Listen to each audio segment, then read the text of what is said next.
I'm Maiven McKnight. I'm a senior at Christopher Newport University. I transferred here from North Carolina A&T in Greensboro, North Carolina, which is an HBCU, or a historically black college university. There they were all, full of black pride, black culture.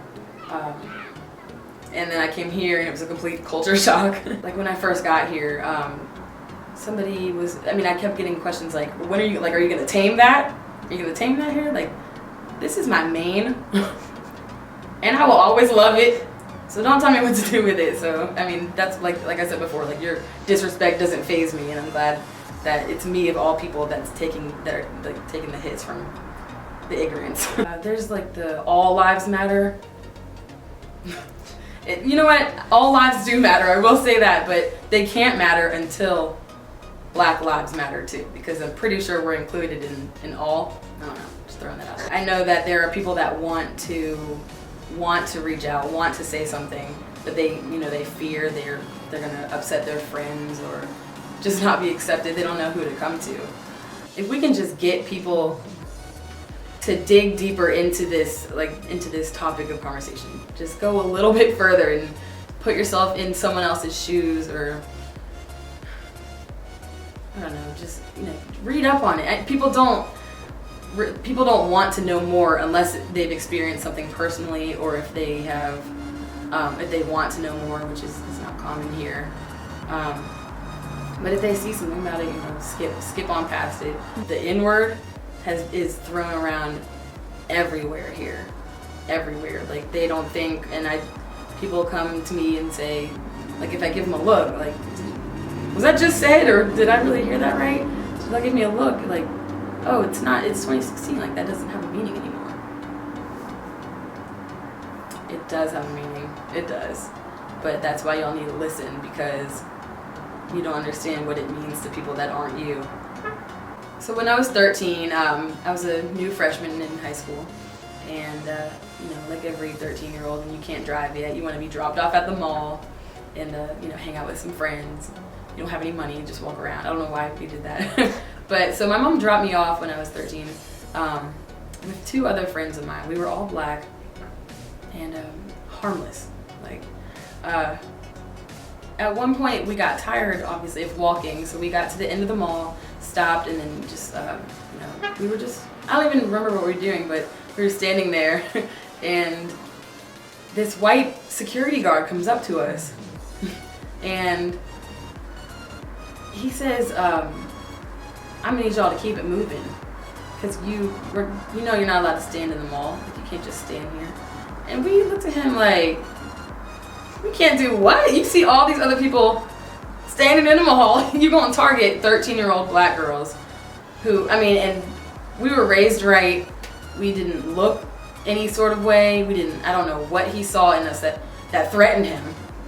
But he asked us to leave. He asked us, if you don't keep it moving, I'm gonna have to escort you out.